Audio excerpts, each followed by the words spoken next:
ప్రతి ఒక్కరి జీవితంలో పెళ్లి అంటే ఎంతో పెద్ద సెలబ్రేషన్. కానీ ఇటీవల కాలంలో చాలామంది హీరోయిన్స్ ఈ విషయంలో ఆచితూచి అడుగులు వేస్తున్నారు.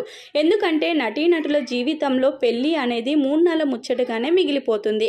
అందుకే ఎవరిని పడితే వారిని చేసుకోవడం కన్నా కూడా పెళ్లి చేసుకోకపోవడమే బెటర్ అని ఆలోచనలో నటీమణులు ఉండడం విశేషం. ఇలాంటి ఆలోచనతోనే ఉంది నటి సదా. జేఎం సినిమాతో టాలీవుడ్ సినిమా ఇండస్ట్రీకి ఎంట్రీ ఇచ్చి బ్లాక్ బస్టర్ విజయాన్ని తన ఖాతాలో వేసుకుంది. ఆ తర్వాత అపరిచితుడు వంటి మరో బ్లాక్ బస్టర్ విజయాన్ని దక్కించుకున్నా కూడా ఎందుకు ఆమెకు సరైన ఆఫర్స్ రాలేదు. ప్రస్తుతం డ్యాన్స్ షోకి జడ్జిగా వ్యవహరిస్తున్న సదా పెళ్లి విషయంలో మాత్రం చాలా స్ట్రాంగ్గా డిసైడ్ అయ్యిందట. సదా సొంతంగా యూట్యూబ్ ఛానల్ నడిపిస్తూనే బుల్లితెరపై కూడా కొన్ని షోస్కి హోస్ట్గా వ్యవహరిస్తుంది. అయితే సదా పెళ్లి విషయంలో చాలా క్లారిటీగా ఉంది. ఎందుకంటే తనకు పెళ్లి చేసుకోవడం కన్నా కూడా హ్యాపీగా జీవించడమే ముఖ్యం అంటుంది.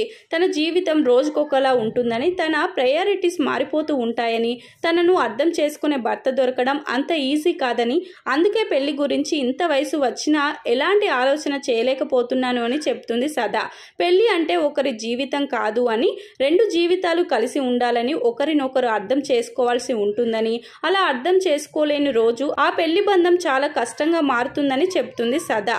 అందుకే పెళ్లి కన్నా కూడా సంతోషానికి ప్రస్తుతం తను ఫోకస్ పెడుతున్నానని, ఎంత సంతోషంగా ఉంటే అదే తన జీవితం అని, అందుకే పెళ్లి చేసుకోకుండా ఉండాలని నిర్ణయించుకున్నానని చెప్తుంది. ఒకవేళ కొంతమంది పెళ్లి చేసుకొని ఆ జీవితంలో ఇబ్బంది పడుతుంటే స్వేచ్ఛగా విడాకులు తీసుకొని ప్రశాంతమైన జీవితాన్ని గడిపే హక్కు వారికి ఉందని, అలా వారి హక్కులను వినియోగించుకోవడానికి ఎవరి గురించి భయపడొద్దని కూడా చెప్తుంది.